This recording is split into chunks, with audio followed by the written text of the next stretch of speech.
सबसे पहले मैं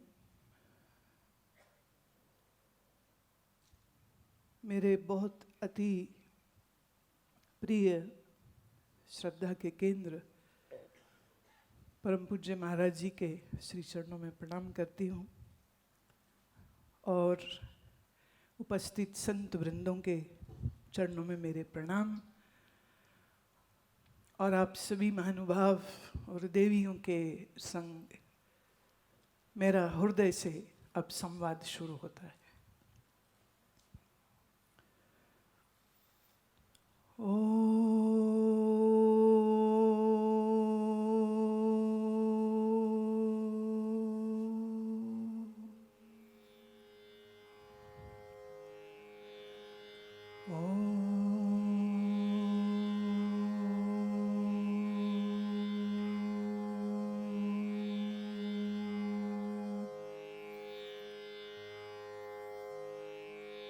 सहनावतु सहनौ भुनक्तु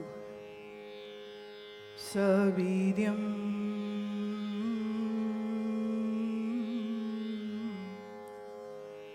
करवावहै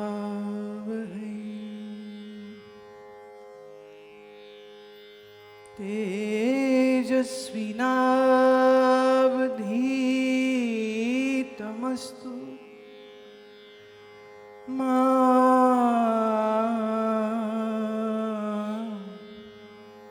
विद्विषावहै।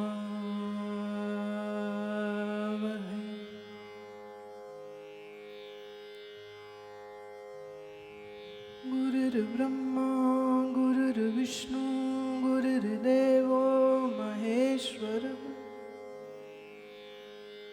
गुरुर्साक्षात् परब्रह्म तस्मै श्री गुरवे नमः।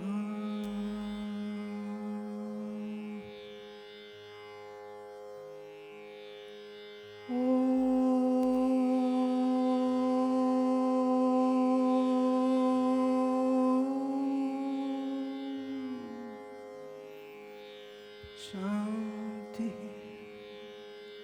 शांति शांति।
मनो बुद्धि अहंकार चित्तानि नाहं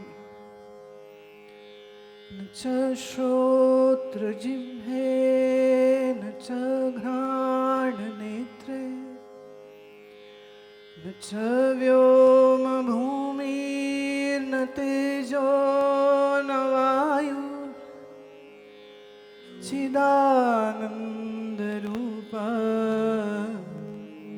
शिवोऽहं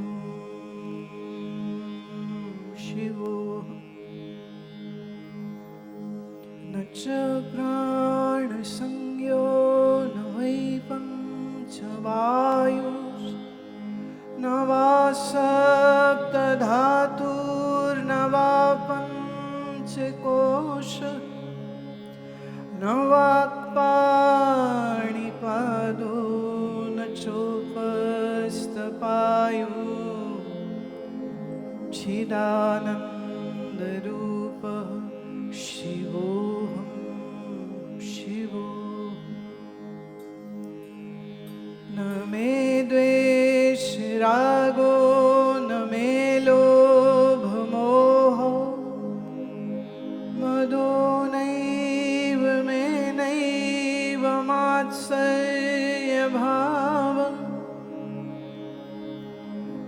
न धर्मो न चार्थो न कामो न मोक्षः चिदानन्दरूपा शिवोऽहं शिवोऽहम्।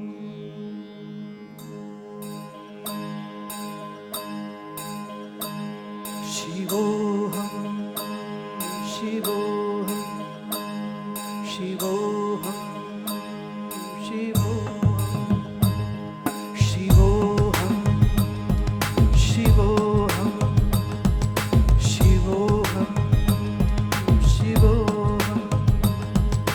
शिवोऽहं शिवोऽहं शिवोऽहं शिवोऽहं शिवोऽहं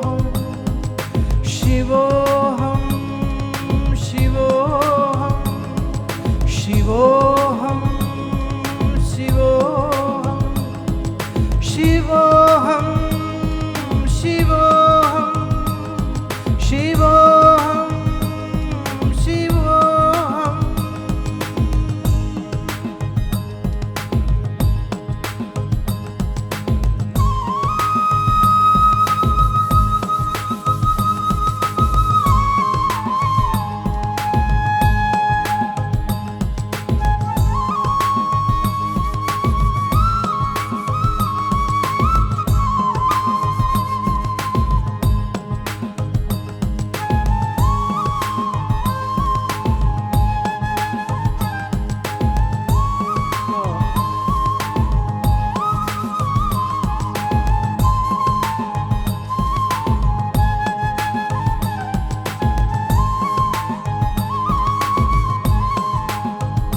शंकर की ये घोषणा है, न पुण्यम न पापम न सौख्यम न दुःखम न मंत्रो न तीर्थम न वेदा न यज्ञः अहं भोजनं नैव भोज्यं न भोक्ता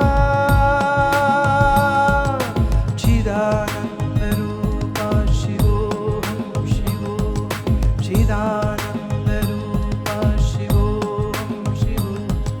न मे मृत्युशङ्का न मे जातिभेदः पिता नैव मे नैव माता न जन्म न बन्धुर्न मित्रं गुरुर्नैव शिष्यः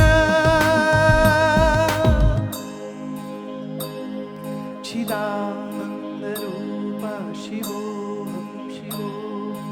गाओ मेरे संग।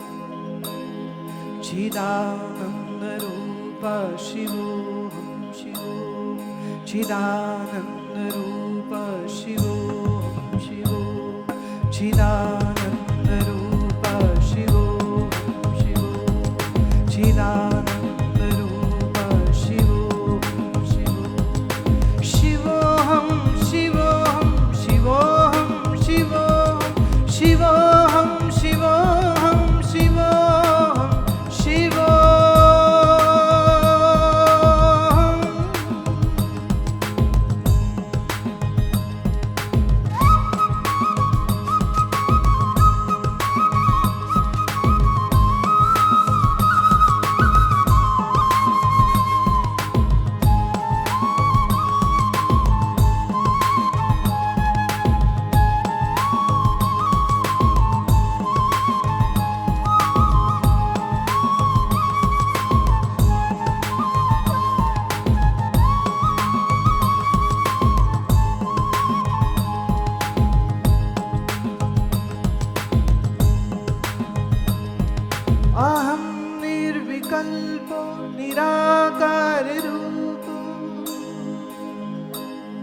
विभुर्व्याप सर्वत्र सर्वेन्द्रियाणाम्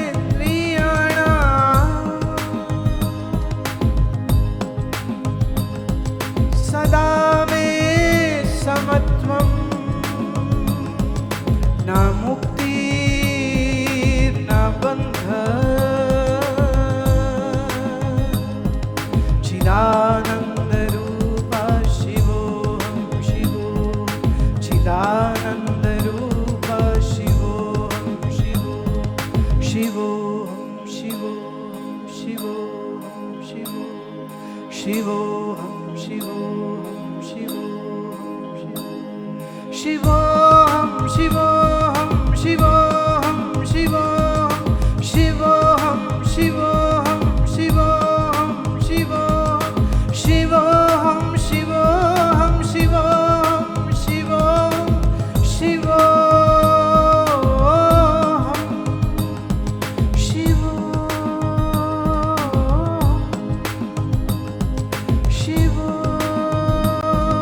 शिवोऽहं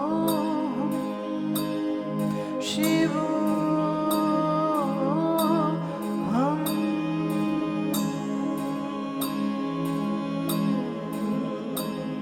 शिवोऽहं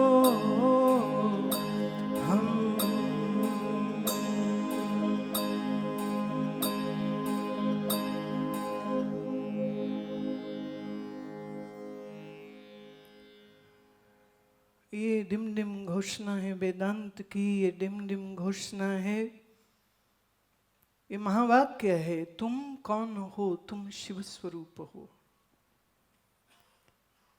तुम ही शिव स्वरूप हो, तुम ही कल्याण स्वरूप हो, तुम ही आनंद स्वरूप हो, तुम ही सत्य स्वरूप हो। ये तुम्हारा वास्तविक स्वरूप का वह सत्य है जिस सत्य से खुद के ऊपर पर्दा पड़ा अविद्या का पर्दा उठाए उठता नहीं है और अध्यास से स्वयं को देह मानता है। सबको लगता है मैं जन्मा हूं, मैं इतनी उम्र का हो गया, अब मैं बुढ़ा हो गया, अब मैं रिटायर हो जाऊंगा। तो देह में लगती है, किसी को लगानी नहीं पड़ती। देह में लगती है। लेकिन अगर बिल्कुल छोटे बच्चे को अगर आप देखिए, 3-4 साल की उम्र तलक का जब है, तो जब उससे कुछ बात करो, for example let's say the child's name is Bunty, तो आप उसको कहो कि तुम्हें खाना चाहिए, तो वो अपनी उंगली करके कह सकता है और कहता है कई बार कि इसको चाहिए, बंटी को चाहिए। पूछो तुम्हारे पिता कौन, तो बोलेगे बंटी के पापा ये हैं। मैं देर से सीखता है, मैं वो बाद में सीखता है। ये मैं देह को बोलने की बीमारी उसको माँ बाप से मिलती, क्योंकि जो आता है वो कहते तेरा नाम बंटी है, तेरा नाम बंटी है, अब तू 4 साल का हो गया, अब तू 6 साल का हो गया। तो वो झूठ जो ये पकाया जाता है रोज रोज रोज रोज कि देह में हूँ, तो अहम देहे मम देहे, ये अविद्या का प्रसाद हमें माँ पिता दादा दादी चाचा चाची इन सब से मिल जाता है। घर पड़ोस आस पास स्कूल कॉलेज सब जगह में सब यही बात बोलते हैं, मैं इतने साल का हो गया, मैं इतने साल का हो गया है। आप कभी लॉजिकली सोच के देखिए, if I ask you what is your age, and if you don't mind, then the gentleman in the white coat, can you tell me what is your age? Yes, you sir. हाँ, मैं अंग्रेजी भी समझती हूँ, हिंदी भी, चिंता मत कर। 73 रॉन्ग। इतने बड़े बड़े महात्माओं के सामने आप झूठ कैसे बोल सकते? नहीं, you are. I can prove that. 73 plus 9 months. तिहत्तर साल और वो 9 महीने, या अगर आप 8 माहे थे या 7 माहे थे तो वो 7 महीने, वो 8 महीने। आप उसको डिलीट करके कैसे कह सकते हैं? में से if there was there was no those 9 months, then this Mr. Gentleman would not have been sitting here in front of me. Never forget this. 73, 7, 10, 20, 25, 50 जो भी आपकी उम्र है, उसके साथ कृपया वो 9 या 8 महीने जरूर जोड़ लीजिए। आप आसमान से तो टपके नहीं हैं, फल की तरह पेड़ से गिरे नहीं हैं, किसी माँ के गर्भ में थे। हाँ, अच्छा, मेरा प्रश्न है, अगर आप में 9 महीने आप जोड़ रहे हैं, तो मैं आपसे एक प्रश्न और पूछना चाहती हूँ कि ये 9 महीने से पहले आप कहाँ थे? अब देखिए, ये नहीं चलेगा प्रभु, ये नहीं चलेगा। जो फल, जो अन्न तुम्हारे माँ पिता ने खाया, सप्त धातु से बने उसके देह में, माँ के शरीर में अंडा बन के, पिता के शरीर में वीर्य बन के, राइट? माँ, एक स्त्री जन्म से अपने साथ एक तय गिनती के अंडे लेके आती है। पुरुष के शरीर में स्पर्म बनता रहता है, जैसे जैसे वो ठीक खुराक खाएगा, जैसे जैसे वो अन्न खाता है, जैसे जैसे वो फल दूध इत्यादि पीता है, वैसे वैसे वो बनता रहता है। तो जो शरीर है तुम्हारा, अगर मैं उस शरीर की भौतिकी के बारे में बात करूं, now see, Vedanta brings all the physics into it. Mind you, please, if there is anybody who is from physics department, I'm going to talk about your physics now, but in the style of Adi Shankar. रस, रक्त, अस्थि, मज्जा, मेद, शुक्र, क्या इसके बगैर शरीर कुछ है? इस तौलिए से मैं सूत निकाल लेती हूं, ये तौलिया कितने में खरीदेंगे? अगर मैं सूत निकाल लूं तो तौलिया है ही कुछ नहीं। ऐसे ही शरीर से सप्त धातु निकाल लें तो शरीर कुछ है ही नहीं। तो ये शरीर जिस सप्त धातु से बना है, वो मूल, वो कहां से था? तो शरीर मां से, पिता से। मां पिता से पहले कहां थे? ये एक ने कहा हवा में थे। अरे भाई, हवा में नहीं थे। एक तो ना ये टेलीविजन ने सत्यानाश कर दिया है। मरेंगे तो हवा में जाएंगे, आए में हवा से। यहाँ किसी एक चित्रकार ने भी एक चित्र बनाया। मैं बहुत सम्मान करती हूँ क्रिएटिविटी का, and I understand art very well, but still I had little objection in one of the painting, जिसमें वो कह रहे हैं कि आदि शंकर ध्यान लगा रहे हैं, बोले भगवान की ऊर्जा ना ऊपर से आ रही है उनके सीधे सिर में, और फिर उन्होंने फैला के पूरे देश में मठों की स्थापना करी and all that. Beautiful, idea is good, लेकिन याद रखिए, सत्य सनातन धर्म में भगवान ऊपर नहीं रहता है। ये जो ऊपर वाला काम करते हैं ना, वो वैदिक बात नहीं कर रहे हैं, वो ऊपर नहीं है। इसलिए ये मत कहा करो ऊपर वाले ने अच्छा किया, ऊपर वाले ने बुरा किया, ऊपर वाला लॉटरी। कल ही मेरे साथ हुआ, भोपाल एयरपोर्ट पे मैं जैसे उतरी तो एक सरदार जी मुझे देख के बड़े एक्साइटेड हो गए। बोले मैं बात करूं? मैं आइए। कहते मैं सर्जन हूं, मैं पटियाला से हूं, मैं बड़े दुख में हूं, मेरी तरक्की नहीं हो रही। उन्होंने एक बात और भी कही कि रिजर्वेशन कोटे में मेरे से नीचे वाले मेरे से बहुत ऊपर चले गए, मैं वहीं अटका पड़ा हूं, मैं बड़ा दुखी हूं। राइट? तो मैं उन श्रीमान से कह रही थी, मैंने कहा जब आपने ओथ ली थी डॉक्टर बनने की, उस समय ओथ क्या थी? That I will serve the humanity without any discrimination. But that was your oath, please follow your oath. उसमें डिग्री और अवार्ड और प्रमोशन कहाँ थे? कहाँ थे? मैं आप कहती हूँ मैं दुखी हूँ, मैं कहती हूँ आप दुखी सिर्फ इतनी बात से है कि आपको वो दुआएं नहीं दिख रही हैं जो रोगियों से ठीक हो जाने के बाद आपको मिलती हैं। आपको सिर्फ वो सीट दिख रही है, वो बड़ा चेक जो हर महीने आपको मिलेगा, या वो जो पर्क्स जो आपको मिलेंगे, फुल प्रोफेसर की आपकी अगर पोस्ट हो जाती है। तो मैंने कहा थोड़ा सा याद कर लीजिए आपकी ओथ क्या थी। सो अपनी ओथ के अनुसार आप अगर आप कर्म करेंगे तो फिर आपको ये दुख महसूस नहीं होगा। कहते वैसे तो मैं कई रातों से सोया नहीं हूँ, पर अभी इतनी बात सुनते सुनते ना मेरा दुख चला गया है, मैं तो ऑलरेडी बड़ा शांत महसूस कर रहा हूँ। वेदांत सिर्फ सन्यासियों के लिए नहीं है। ये एक बहुत बड़ी मिसकंसेप्शन है कि ये वेदांत उनके लिए जिन्होंने सब छोड़ दिया, भगवा पहन लिया, किसी गुफा, किसी मठ, किसी आश्रम में रहते, कोई ब्रह्मचारी हुए। तो माफ करिए, श्री कृष्ण ने गीता बोली और अर्जुन ने सुनी। ना श्री कृष्ण सन्यासी है ना अर्जुन। कौन हुआ? न गीता सुन करके अर्जुन जंगल को गया। सच तो यह है अर्जुन जंगल जाना चाहता था, श्री कृष्ण कहते नहीं, गलत, यहीं रहो। वो ग्रस्त है, वो भी ग्रस्त है, वो राजा है, वो राजकुमार है। ये ज्ञान डजंट टीच यू एस्केपिज्म। ये पलायनवाद नहीं सिखाता है आपको। याद रहे, ये आपको भोगवाद भी नहीं सिखाता है। आज की शिक्षा, मैं यूनिवर्सिटी में बैठी हूं, I have all respect for all the educational institutions, but please allow me to से दिस। जिस एजुकेशन के बाद, पीएचडी ले लेने के बाद भी अगर मन अशांत है कि मेरी प्रमोशन नहीं हो रही, माफ करिए, वो विद्या नहीं, अभी भी अविद्या है।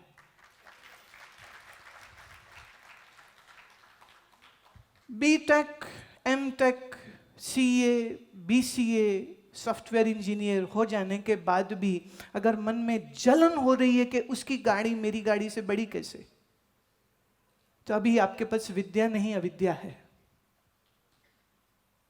तो वेदांत इस दुख को दूर करता है।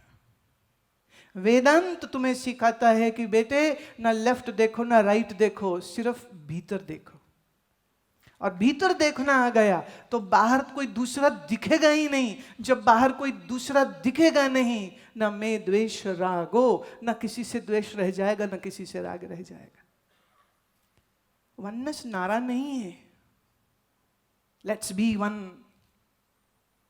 यूएन में बहुत सारी कन्वेंशंस होती हैं, एक दो कन्वेंशन में मैं भी रही हूं, वो सब कह रहे हैं let's be one, let's do something to be one. I would very humbly like to say it. What do you want to do? It is already there. You just have to see it and recognize it. That's it. Oneness बनानी नहीं है। Let's see. अभी आप सबका शरीर अलग अलग, उम्र अलग अलग, लिंग अलग अलग, राइट? माँ बाप अलग अलग, और भगवान की कृपा तो नहीं मैं कहूंगी, जातियों की कृपा से जाति भी अलग अलग। मैं कल ही कह रही थी, पूज्यपाद श्री स्वामी जी महाराज को मैं बचपन से सुनती हूं। इनके चरणों में बैठ करके मैंने बहुत कुछ सीखा है। और जब ये बात समझ लगी थी कि हम तो देह ही नहीं हैं, तो देह की जाति मेरी नहीं है, उस दिन से अपने पिता की दी हुई सरनेम को मैंने छोड़ दिया था। जब पिता की, ये biological father is not my real fathers. तो पिता क्षत्रिय रहा हो, ब्राह्मण रहा हो, शूद्र रहा हो, कि वैश्य रहा हो, राजपूत रहा हो, कि कोई रहा हो, doesn't matter at all. What matters is what is the reality of my true self. काश हम हर बच्चे को अपने स्कूलों में पढ़ा पाते, मनोबुद्धि अहंकार चित्तानि नाहम्। तू मन नहीं है, तू बुद्धि नहीं है, तू चित्त नहीं है, तू इंद्रिय नहीं है, तू देह नहीं है, तू शिव स्वरूप है, तू तो आनंद स्वरूप है। और ये बात समझ लग जाए, मैं ही आनंद स्वरूप हूं, तो प्यारे, सुख की भीख मांगने फिर किसी के पास जाने की जरूरत नहीं रह जाती। पत्नी के पास सुख नहीं, वो चाहती पति दे दे, पति के पास सुख नहीं, वो सोचता पत्नी देगी। दो भिखारी एक दूसरे से भीख मांगे, बताइए कौन किसको देगा? कौन किसको अमीर करेगा? वो बोले मुझे सुख दे दे, वो बोले मुझे सुख दे दे। 0 + 0 is, it's not 100, it's not million, it's not billion. 0 + 0 will remain a 0. तो पत्नी 0, पति 0, और फिर खुशी ढूंढते रहते सारी जिंदगी, मिलती नहीं। अच्छे दिन बोले कभी तो आएंगे, कभी तो आएंगे। सोच के देखिए, मैं ये समझती हूं कि कितना सौभाग्य है इस भारत की धरती का, कि जिस धरती पर आदि शंकर जन्मते हैं, अल्पायु में सन्यासी हो जाते हैं और उतने ही कम समय में आत्मवित हो जाते हैं और ज्ञान की ध्वजा लेकर के पूरे देश में घूमते हैं और नारा देते हैं, देखो अपना आप। सोच के देखिए, आज की स्थिति में लोग कहते देखते हैं, क्या देखते हैं कि अमेरिका का वीजा कब मिलेगा, देखते हैं ऑस्ट्रेलिया हम माइग्रेट कैसे हो जाए, हमारा पीआर वहाँ का कैसे हो जाए, हमारी गाड़ी बंगला बड़ा कैसे हो जाए। मैं फिर कह दूं, गाड़ी बंगले से मुझे कोई एलर्जी नहीं है, खूब बड़े बंगले में जाओ, जरूर जाओ, पर पहले ये तो समझ लेना कि जिस मकान, जिस घर, जिस पैसे, जिस रुतबे से तुम सुख प्राप्त करना चाह रहे हो, वो वस्तुओं से, व्यक्तियों से, स्थितियों से मिला हुआ सुख उधार का है और वो उधार का सुख तुम्हें गुलाम बनाता है। वेदांत तुम्हें शहंशाह बनाता है। मालूम कैसे? अभी लेते हैं, मेरे संग चलिए।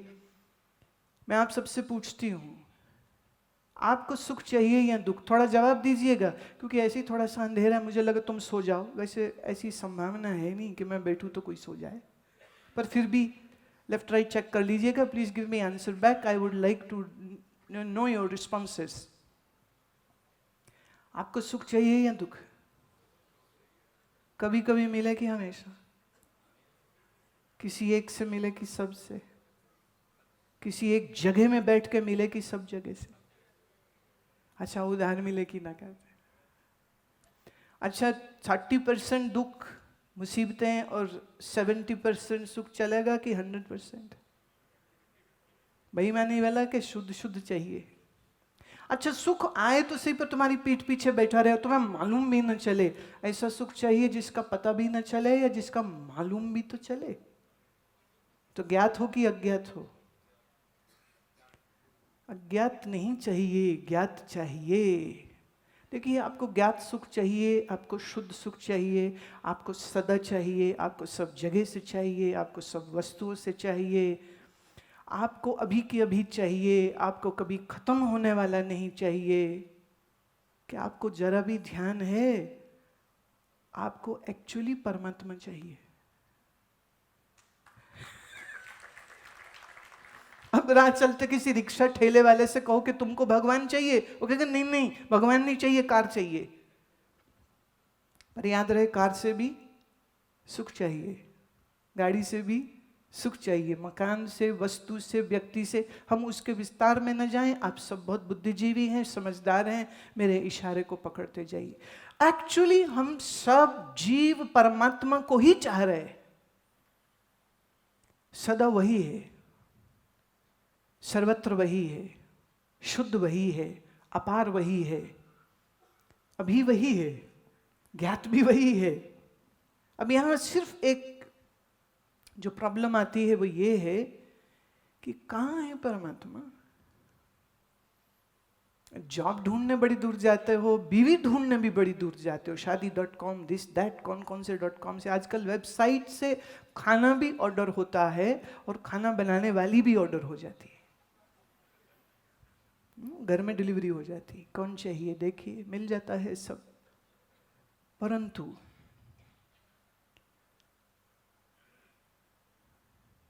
ये ज्ञात नहीं है कि तुमको परमात्मा चाहिए। तुम्हें ये ज्ञात है कि तुम्हें संसार की वस्तुएं चाहिए, धन चाहिए, पदवी चाहिए, जवानी चाहिए, पर यह ज्ञात नहीं है कि तुम्हें अमरता चाहिए। मरने वाले देह में रह के भी सबको अमरता चाहिए। अगर अमरता ना चाहिए होती तो सफेद बालों में कालिक नहीं पोतता। अगर देह से अमरता ना चाहिए होती तो च्यवनप्राश के बड़े बड़े डब्बे रोज नहीं खा जाते। अगर देह से अमरता ना करनी होती, माफ करिए, तो अपने नाम से स्कूल, विद्यालय और अस्पताल नहीं बनाता, क्योंकि उसे लगता मैं रहूं ना रहूं, मेरे नाम का चिकित्सालय चलेगा, मेरा नाम सब लेंगे। मेरी को अमरता चाहिए, इसीलिए अपने बच्चों के माध्यम से भी अपने आप को जिंदा देखना चाहता है। कई बार लोग कहते हैं अरे बच्चा नहीं है, बड़े दुखी हैं, बच्चा नहीं है, बड़े दुखी। मैंने कहा तो नहीं है तो इसमें रोने वाली क्या? देश की आबादी देख रहे हो कितनी? तो चंद लोगों के ना हो तो संतोष कर लेना चाहिए। चंद लोग, मुझे याद है एक बार पूज्य स्वामी वामदेव जी महाराज ने कहा था कि चंद लोगों को तो अब ब्रह्मचारी ही हो जाना चाहिए, चंद लोगों को तो अब सन्यासी ही हो जाना चाहिए।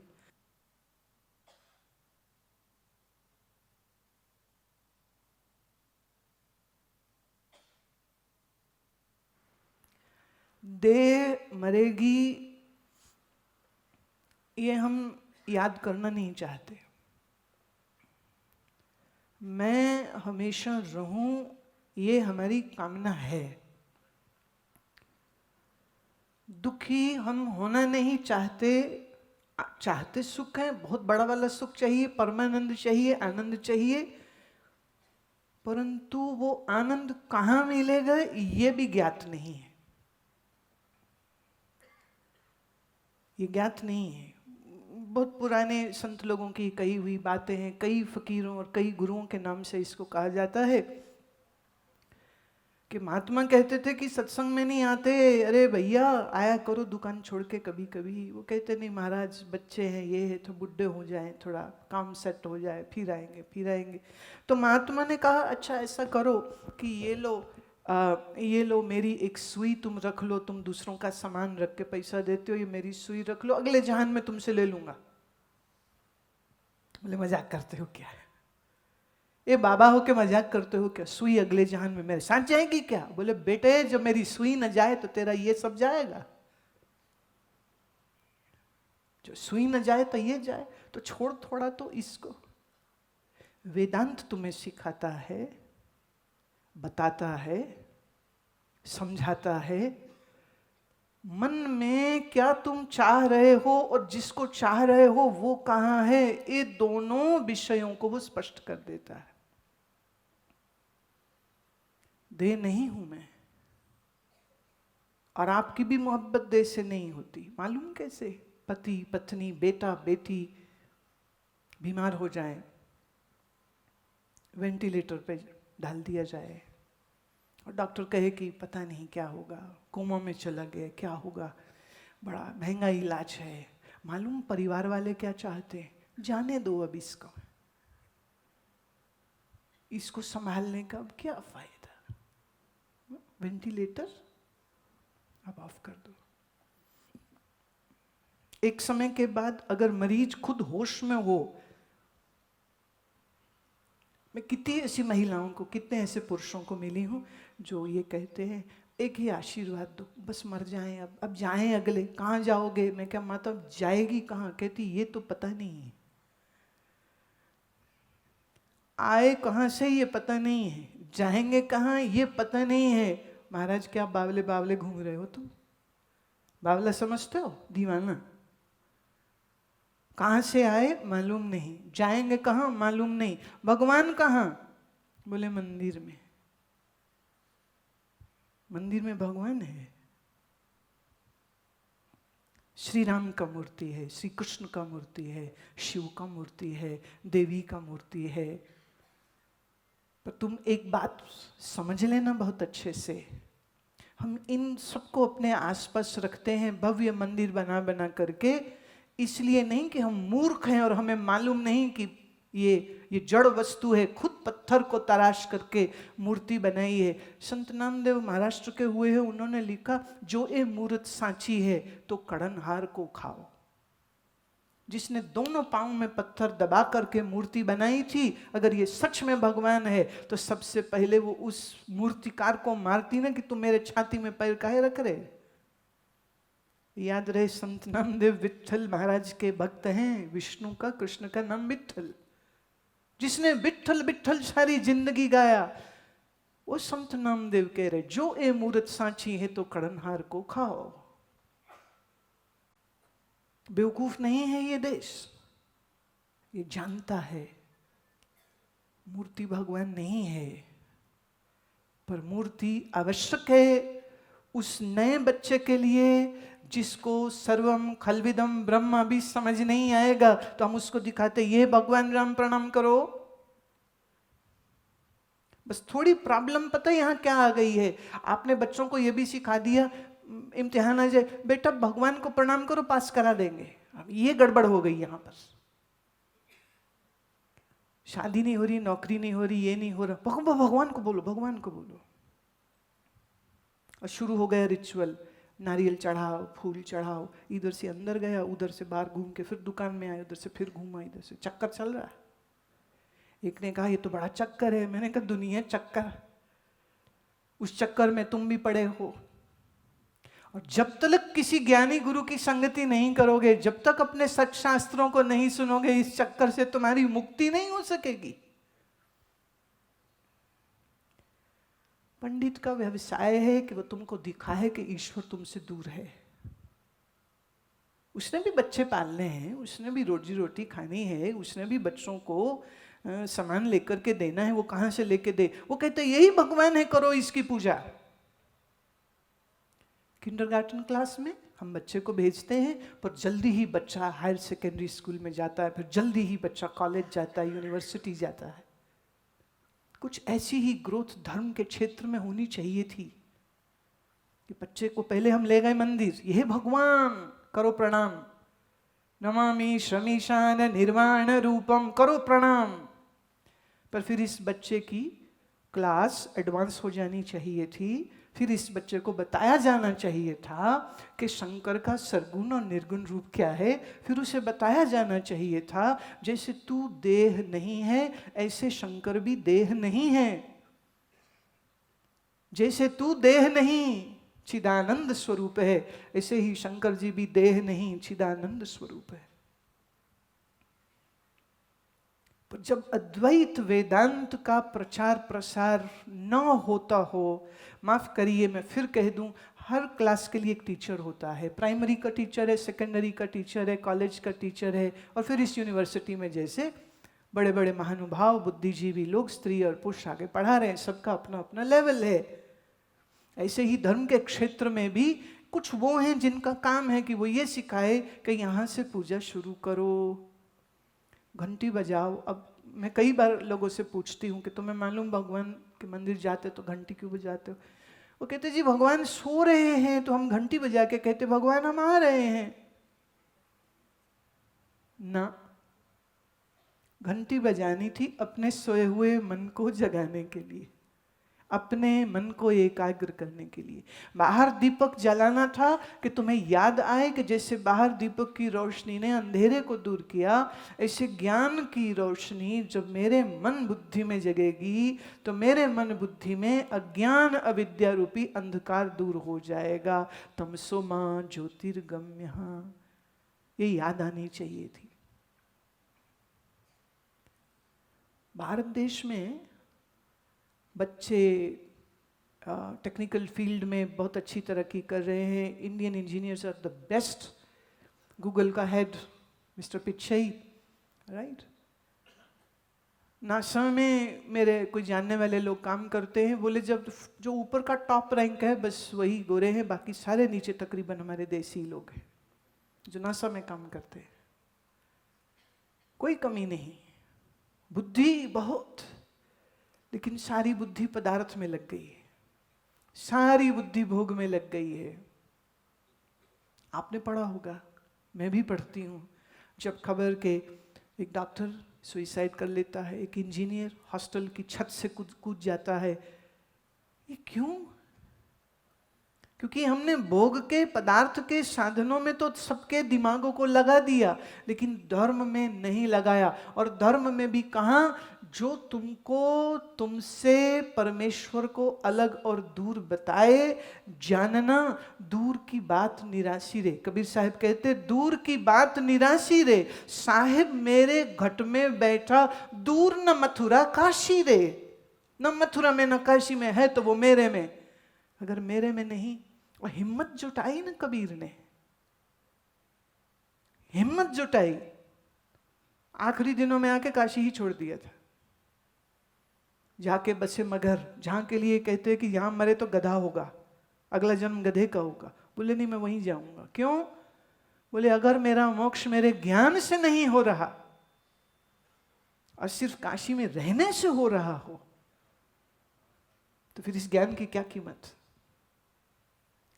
ये बात अलग है कि अद्वितीयता, अद्वैत वेदांत सिद्धांत की जो प्रक्रिया हमें शंकर में के प्रकरण ग्रंथों में मिलती है, जो उनके ब्रह्मसूत्र के भाष्य में मिलती है, उस प्रकरण की वह प्रक्रिया कबीर साहब के ऐसे एकदम सिस्टमैटिक नहीं मिलती है। ये बात सच है, पर फिर ये भी बात सच है, उन्होंने कभी नहीं कहा कि भगवान मुझसे अलग और मैं उससे अलग। कभी नहीं कहा कि वो अलग और मैं अलग। दूर नहीं कहा, अलग नहीं कहा। तो तत्व का चिंतन होना आवश्यक। क्या मंदिरों में खाली आरती पूजा ही हो? क्या हर मंदिर में थोड़ा सत्संग नहीं होना चाहिए कि वहां कोई ब्राह्मण देवता या कोई महात्मा या कोई साधु वहां बैठे और विचार करे तत्व पद क्या है, चैतन्य क्या है, जड़ क्या है, जीव क्या है, जगत क्या है, मैं क्या है, तू क्या है।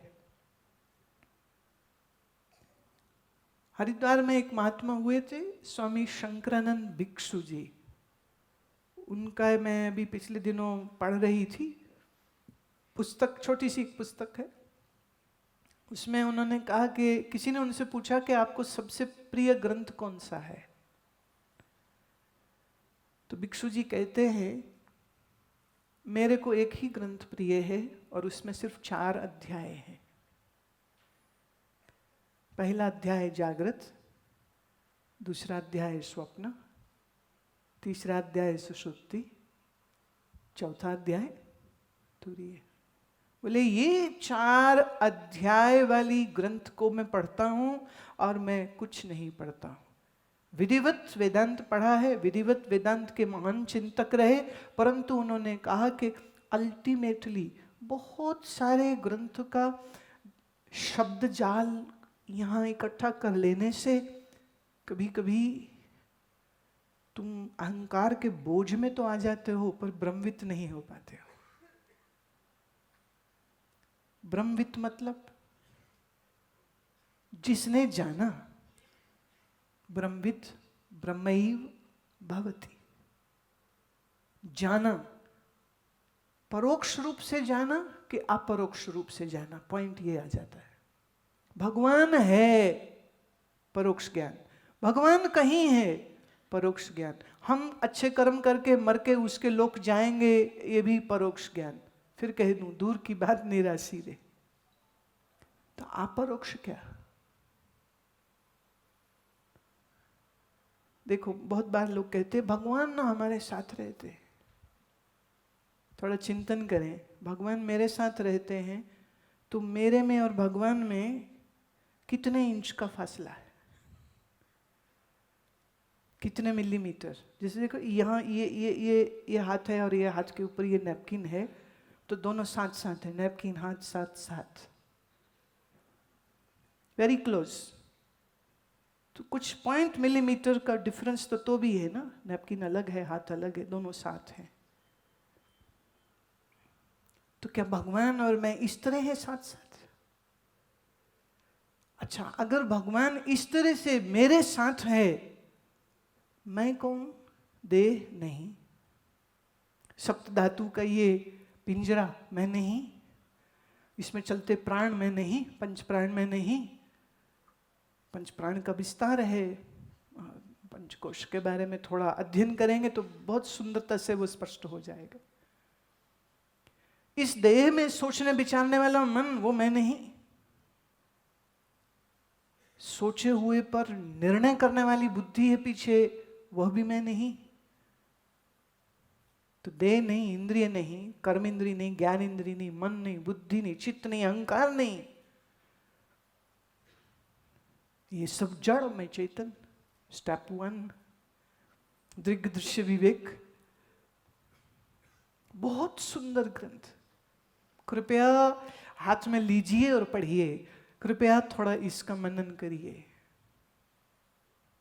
हो सके तो किसी आत्मविद के साथ, किसी महात्मा के पास बैठ करके, उनके चरणों में बैठ के पढ़िए, उसका आनंद ही कुछ और है। खुद पढ़ने लग जाएंगे तो थोड़ी सी समस्या हो सकती, वो ऐसे हो सकती है।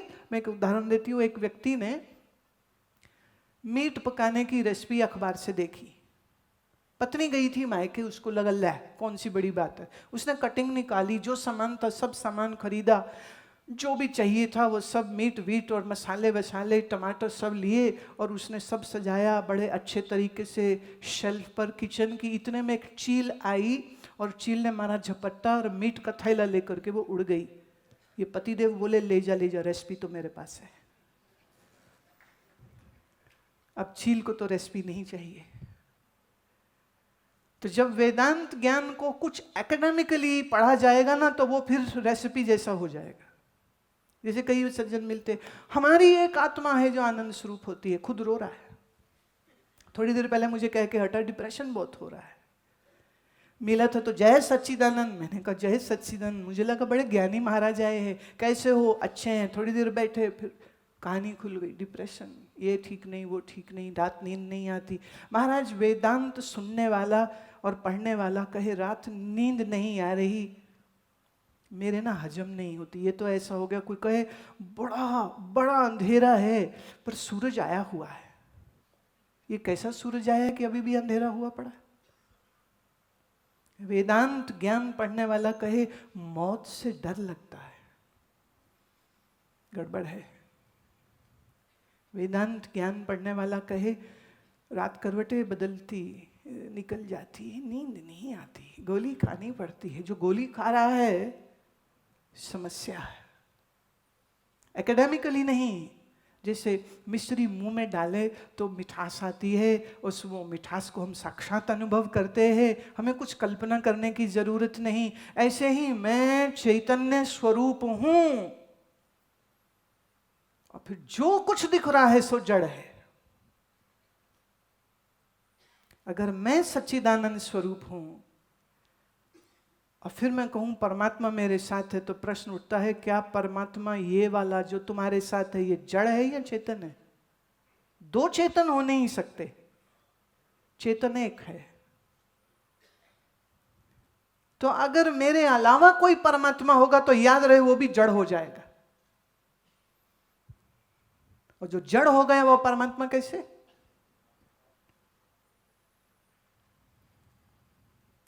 See how beautiful the logic is.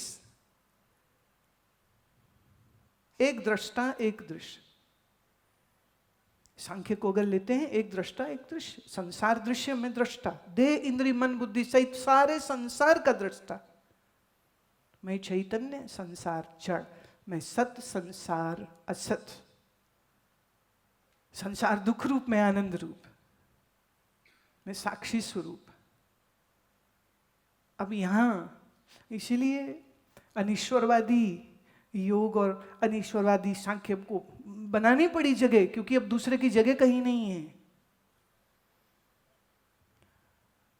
और वेदांत यहां आकर के एक ऐसा पर्दा फाड़ देता है, ऐसा एक पर्दा फाड़ देता है।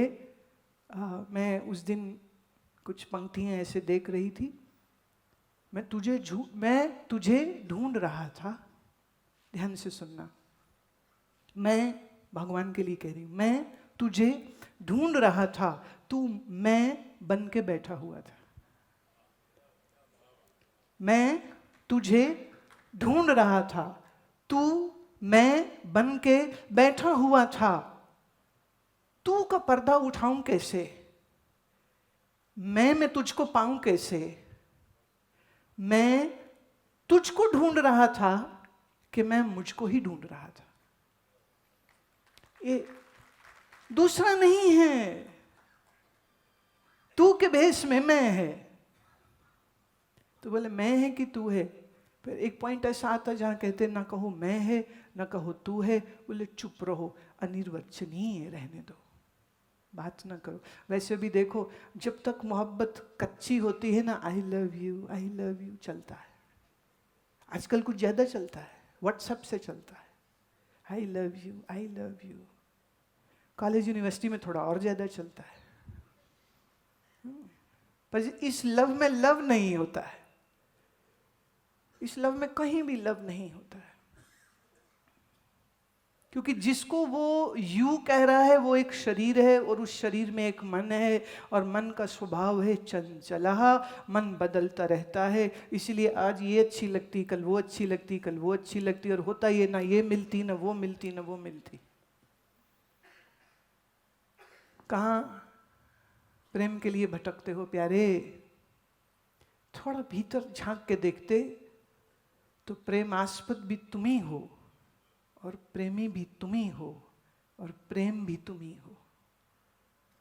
पर जब तक इस देह का अध्यास है तब तक देह सीमित, ये हड्डी मांस का टोकरा, गंदगी का टोकरा, ये मैं लगती रहेगी। जब तक ये मैं लगती रहेगी तब तक तू भी लगता रहेगा।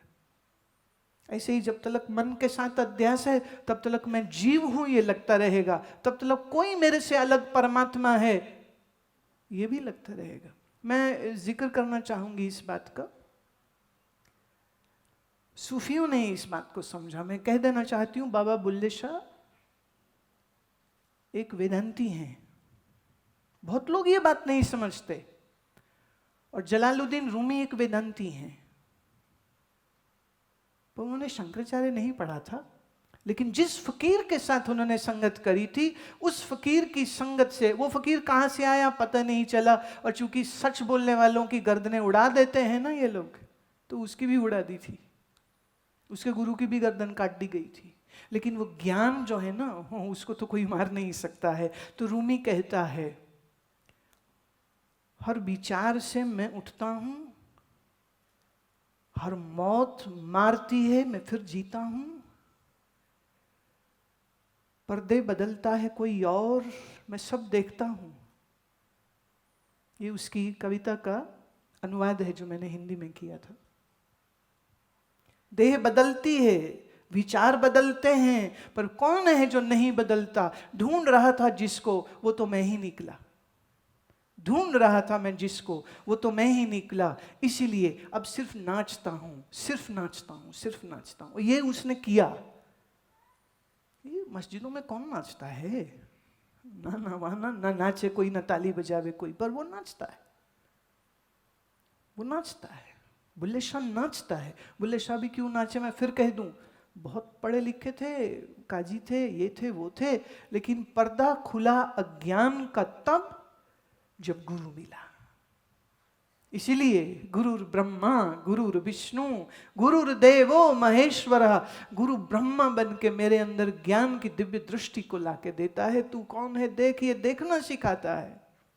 गुरु विष्णु है, क्योंकि विष्णु की न्याय इस ब्रह्माकार वृत्ति को पालन करना सिखाता है। पाल इसको, देह भाव छोड़, देह अभिमाने गलिते विज्ञाते परमात्मनि, यत्र यत्र मनोयाति तत्र तत्र समाधयः। ये देह में जितना अभिमान है ये गल जाए। देह मैं है, देह मेरी है, ये वृत्ति न रहे। ये सीमित मन मैं है, ये मेरा है, ये वृत्ति न रहे। पीछे कौन बचा? तो आनंद स्वरूप ही तो है। फिर अब देखिए, इस आनंद की पहचान एक विद्यार्थी को हो। मैं ये नहीं कहती विद्यार्थी फेल हो जाए, पर हो भी जाए उसका आनंद कहीं जाने वाला नहीं है। अभी तो जरा से नंबर कम आ जाए तो फांसी में झूल जाता है। क्यों? बोले मिलेगा नहीं, आगे एडमिशन नहीं मिलेगा, कट आउट 85% का है, 90% का है। वेदांत ज्ञान चिंतन में अगर हर जन मानस के आ जाए तो डिप्रेशन नहीं रह सकता है, मृत्यु का भय नहीं रह सकता है।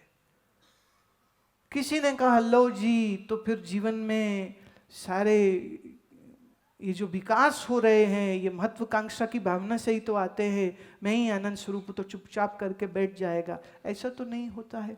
ज्ञान प्राप्त किया श्री राम ने गुरुदेव वशिष्ठ से, योग वशिष्ठ देखिए, तो उस ज्ञान के बाद वैराग्य हुआ तो पिताजी ने, राजा दशरथ ने बुलवाया वशिष्ठ को। वशिष्ठ जी आते हैं, संवाद हुआ तो श्री राम के मन का अज्ञान दूर हुआ, अज्ञान दूर हुआ, आत्मबोध हुआ, मैं ही ब्रह्म स्वरूप हूँ, ये ज्ञान हुआ। उसके बाद क्या नहीं किया, शादी भी की, वनवास भी गए, रावण से भी लड़े, वापिस भी आए, धर्म कार्य किया, राजपाट किया। अर्जुन ने भगवद गीता ज्ञान सुना, वेदांत सुना, तो उसके बाद क्या उसने युद्ध नहीं किया? भगवान ने तो कराया ही ये सारा ज्ञान ताकि वो युद्ध करे। तो ज्ञान आपको शरीर के तल पर कर्मठ होना सिखाता है, और चूंकि अपना आनंद अपने आप से वो जानता है, वो महसूस करता है, वो अपने भीतर किसी एक विशेष मनस्थिति बनने के बाद ही अगर किसी को सुख लगे अंदर, तो वो योग और सांख्य है। मन को टिकाना पड़ेगा, योगश्चित्त वृत्ति निरोधा करना पड़ेगा, करने के लिए एक जगह बैठना पड़ेगा, बैठने के लिए आसन सीखना पड़ेगा। आसन सिद्धि पद्मासन में 2.5 घंटा बैठ सके, उसके लिए यम नियम का पालन करना पड़ेगा। फिर वृत्ति एकाग्र करते करते करते धारणा ध्यान समाधि तक पहुंचे। अब ये जो समाधि की अनुभूति हुई ये लेनी हो तो फिर से समाधि लगाने के लिए बैठना पड़ेगा, तो फिर से समाधि के लिए बैठना पड़ेगा, पुनः पुनः बैठना पड़ेगा। अब ये आदमी बैठे के दुकान जाए। इसीलिए ग्रस्त लोग अक्सर कह देते हैं ये अपने बस की बात नहीं है। मैं योग की महिमा से भली भांति परिचित हूँ। चित्त एकाग्र करता है, मन शांत करता है, अंतर्मुखी मन बनाता है। अंतर्मुखी मन से निर्विकल्प समाधि सहज होती है। निर्विकल्प समाधि के बाद चित्त के इस शुद्धकरण हो जाने के बाद वेदांत ज्ञान समझना आसान हो जाता है। एक दफे वेदांत ज्ञान समझ आ गया, राम जी ने राज्य किया, अर्जुन ने राज्य किया, श्री कृष्ण ने राज्य किया, राज्य ही नहीं किया, कूटनीतिक की तरह, एक राजनीतिज्ञ की तरह उन्होंने कर्म किए। अपने अपने आश्रम के अनुसार अपने अपने कर्मों में प्रवृत्त भी होना, पर भीतर से निवृत्त रहना, इसकी संभावना अगर है तो वो वेदांत से ही है और किसी तरीके से संभव नहीं।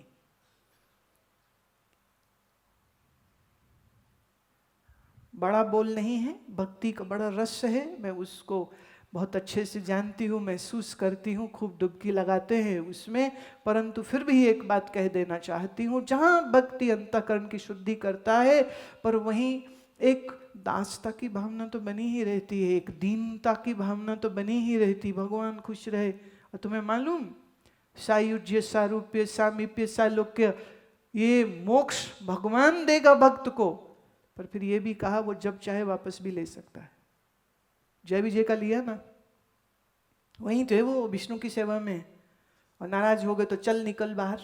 वो जो सामीप्य मिला हुआ था विष्णु का वो गया। तो भक्ति मार्ग का जो मोक्ष है वो मिलता भी है और जब चाहे भगवान ले भी सकते हैं। पर शंकर वेदांत कहता है ना, मोक्ष की तुम्हें चाह हो ही क्यों, क्योंकि तुम बंधन में थे ही कब। जो होवे बंधन में वो मोक्ष की चाह करे, जो मुक्त स्वरूप है वो किसकी चाह करे। बात गहरी है नहीं, पर मैं इतना कहूंगी ये बात तुम्हारी है। मैं फिर कह दूं, वेदांत किसी दूर परोक्ष अनजान ब्रह्म की बात नहीं करता है, वेदांत तुम्हारी बात करता है। बस फर्क इतना है, अभी तुम इस देह को चूंकि मैं मानते हो, इसलिए लगता है कि ये क्या बात बोलते हैं, इसकी हमें समझ नहीं लगती। पर ये कलिष्ठ नहीं है, ये मुश्किल नहीं है। वैसे जिसको ज्ञान की इच्छा ना हो उसको ज्ञान दिया नहीं जा सकता है। सबसे पहले तो इच्छा ही तो होनी चाहिए ना। तो ये सारा योग, सांख्य, भक्ति मार्ग, ये सब तुम्हारे अंदर इच्छा प्रकट करने के लिए है। इसलिए कीर्तन, मंदिर, तीर्थ, गंगा स्नान, नर्मदा स्नान, ये सब चीज़ों के लिए प्रवृत्ति होनी ही चाहिए, क्योंकि यही प्रवृत्ति करते करते कहीं तो बुद्धि में घंटी बज जाएगी कि ये जो मैं कुछ कर रहा हूँ, इसका जो मुझे फल होगा वो स्थायी होगा कि नहीं होगा। थोड़ा चिंतन अपने आसपास, अपनी देह, अपने मन को थोड़ा देख के अगर हम प्रश्न उठाने लग जाएंगे तो उन प्रश्नों के उत्तर ढूंढने नहीं पड़ेंगे, वो हमें शंकर वेदांत में, अद्वैत मत सिद्धांत में आपको आसानी से मिल जाते हैं। पर चक्कर ये है, जवाब तो हैं तैयार, पर तुम्हारे अंदर सवाल ही नहीं है कहीं सवाल? अभी मैं जैसे ही यहाँ गेट में प्रवेश किया तो सज्जन एक सेल्फी ले लूं, मैं हद हो गई। हम यहाँ आत्मज्ञान देने आए, वो सेल्फी लेके खुश है। अरे भाई, सेल्फी किसकी लोगे? इस हड्डी मांस के शरीर की? वो सेल्फी भी डालेगा फेसबुक में ताकि चंद अच्छे कमेंट्स आ जाए, अच्छा लाइक मिल गई, इसी में खुश हो रहे। अभी मुंबई में पिछले साल एक लड़की ने आत्महत्या कर ली क्योंकि उसकी फोटो पर किसी ने कमेंट नहीं दिया था, सिर्फ इसलिए, सिर्फ इसलिए। वैसे आपने पढ़ा सुना होगा ना परियों की कथाओं में, मैथोलॉजिकल स्टोरीज में, कि राक्षस होते थे। आजकल राक्षस मोबाइल फोन हो चुके हैं, साथ साथ लिए घूमते रहते। एक तो कोई गया, उसके फूफा जी मर गए, वहीं फोन निकाल लिया, फूफा जी स्माइल। अब वो मरा मुर्दा क्या स्माइल करेगा? ज्ञान है, वेदांत है, अद्वैत मत है। मेरा सिर्फ एक प्रश्न है आप सबसे, क्या आपके अंदर भूख है? भूख नहीं है तो रोटी क्या दें आपको? इसलिए अधिक समय जब मैं बोलती हूं तो मेरी कोशिश यही होती कि किसी तरह आपके अंदर ये भूख लग जाए। एक महात्मा का मैंने वचन पढ़ा था, महात्मा कहते थे, हे प्रभु, तुम्हारे जीव तुमसे जो मांगे उनको सब कुछ दे दे, क्योंकि जब मिलेगा तभी अक्ल आएगी कि इन लड्डुओं में कोई मिठास है नहीं। जब तक मिले नहीं तभी तक प्यारे लग रहे, जिस दिन मिल जाएंगे उस दिन रोएंगे। तो जो धन मांगे उसे धन मिले। आप देवी का स्तोत्र पढ़ लो, शिव जी का पढ़ लो, सब में लास्ट यही आते, जिसको धन चाहिए धन मिले, पुत्र चाहिए पुत्र मिले, स्त्री चाहिए स्त्री मिले। क्यों? ये जब तक बेवकूफ भोग नहीं लेगा इसको अकल नहीं आने वाली। Please excuse my words, this Advaita Vedanta gyan is not for idiots. मेरे बहुत से शिष्य जो इंजीनियर हैं, जो आज एक सन्यासी हैं, उन सबका ही एक अनुभव है। कहते जब हमने इंजीनियरिंग करी थी बड़ी आसान थी, जब आप ये सूत्र पढ़ाते हो ना बड़े मुश्किल लगता है। ये अंतःकरण विशिष्ट चेतन, अंतःकरण उपहित चेतन, अंतःकरण अवच्छिन्न चेतन, बोले बुद्धि घूम जाती। अवच्छिन्न क्या, उपहित क्या, जीव क्या, जीवाभास क्या, साक्षी क्या, साक्षियाभास क्या, चेतन क्या, चेतनाभास क्या? बोले बड़ी बुद्धि लगती इसमें। तो मैंने कहा बेटा फिर बताओ, अकलमंद तुम जिसने एमटेक करी, या अकलमंद हमारे वो ऋषि जिन्होंने वेदांत ज्ञान दिया है? बहुत तीक्ष्ण बुद्धि चाहिए प्यारे। तो और कुछ नहीं तो इसलिए च्यवनप्राश खा लिया करो, भले किसी का भी खा लो, किसी का भले खाओ। बुद्धि इतनी तेज करो कि तुम देख सको। जब तुम्हारे सामने बाप माँ दादा दादी मर जाते हैं तो तुम्हारे मन में प्रश्न उठना चाहिए, ये मृत्यु क्या हुई, कौन मरा? कि जब श्राद्ध करने लगो तो प्रश्न उठे, ये मेरा श्राद्ध क्या उन तक पहुंचेगा, पहुंचता है कि नहीं पहुंचता है? और ये मरे हैं तो मैं भी मरूंगा, मैं मरूंगा तो मेरा क्या होगा, वो अनुभूति क्या होगी? अच्छा वैसे मैं आपसे पूछती हूं, जिस चीज को कभी भोगा हो उसका स्वाद आप जानते हैं, राइट? गोलगप्पे खाए हैं, गोलगप्पे का स्वाद, रसगुल्ला खाया, रसगुल्ले का स्वाद आप जानते हैं। कभी मरे हो? नहीं, मरे बगैर मरने के नाम से भी डरते हो। अजीब सी बात है ना, मरे हैं नहीं पर मरने का डर लगता है। तुम्हारा मौत का डर भी झूठ है। ये जो जीजी भी शानदार पाल के बैठे हुए हो, जीता ही रहूं जीता ही रहूं। प्यारे जरा अपना स्वरूप तो देख, तेरे स्वरूप में मृत्यु क्या, काल भी कल्पना है, छू भी नहीं सकता तुझको, छू भी नहीं सकता है तुमको। इस वेदांत ज्ञान का जितना चिंतन, जितना प्रचार, जितना प्रसार होगा, मैं समझती हूँ हमारे समाज के अंदर बहुत सी जो बेवकूफ़ियाँ और कुरीतियाँ हैं वो मात्र इस चिंतन की वजह से खत्म हो जाएंगी। इसलिए मैं इस 3 दिन के हुए उत्सव में अद्वैत वेदांत सिद्धांत के इस अमृत महोत्सव को आयोजित करने का ख्याल जिसके मन में आया, ये मनीष और पूज्य महाराज श्री जिन्होंने ये न्यास गठित करवाया, और ये विचार मध्य प्रदेश के जो भूतपूर्व मुख्यमंत्री रहे, ये शिवराज जी का विचार। कौन राजनेता अद्वैत मत के प्रचार प्रसार की बात सोचेगा ही कहाँ। और मैं बहुत बहुत साधुवाद देना चाहती हूँ हमारे माननीय तिवारी जी को, जिन्होंने ये इतना बढ़िया काम किया है। और ये सांस्कृतिक समिति के कार्यकर्ता, ये जवान बच्चों को देखा, इन पेंटर्स को देखा, और इनकी कलाओं के माध्यम से वो कैसे अद्वैत वेदांत को, बोले वो जब अपने गुरुजी को मिले थे ना, तो अपना परिचय उन्होंने ऐसे दिया था, इसलिए ये पंच तत्वों को मैंने रंग बनाया है। ये जवान बच्चे के मन में ऐसा विचार आया, किसकी वजह से आया? तो जिन महानुभावों ने, भले वो प्रशासन से हों, भले वो इस यूनिवर्सिटी से हों, भले वो सांस्कृतिक विभाग से हों, मैं आप सबको अपने हृदय से बहुत बहुत साधुवाद देना चाहती हूँ कि आज के समय में ऐसी सोच को लाना, ऐसा विचार लाना, ऐसा सुंदर, क्योंकि मैं जबलपुर वाले कार्यक्रम में भी रही हूँ, मैंने वो भी देखा, वहाँ सब विद्यार्थियों का उत्साह देखा है। और अब यहाँ पर इस यूनिवर्सिटी के बहुत संभ्रांत वातावरण में बुद्धिजीवियों के मध्य में ये विचार, ये संगोष्ठी और आप सबका ये जो उपस्थिति है, ये बताती है कि हमारा ये देश कितना गौरवान्वित है। जिस देश में आचार्य शंकर को याद किया जा रहा है, इस स्तर पर याद किया जा रहा है, मुझे लगता है ये हर प्रदेश में होना चाहिए, ये हर यूनिवर्सिटी में होना चाहिए, ये संगोष्ठियाँ होनी चाहिए।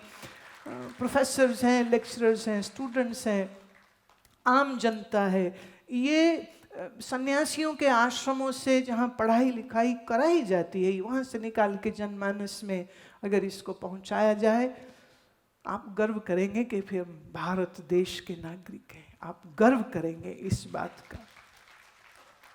ससम्मान मैं आप सबका बहुत अभिवादन करती हूँ। मैं पूज्य महाराज श्री जी के श्री चरणों में फिर पुनः प्रणाम, हमारे अन्य स्वामी जी के लिए मेरे हृदय से बहुत प्रणाम, और आप सब तो मेरा अपना आप हो, तो मेरे को बहुत सा प्रणाम।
आदरणीय गुरु माँ यहाँ पधारी, विश्वविद्यालय परिवार की ओर से हार्दिक आभार।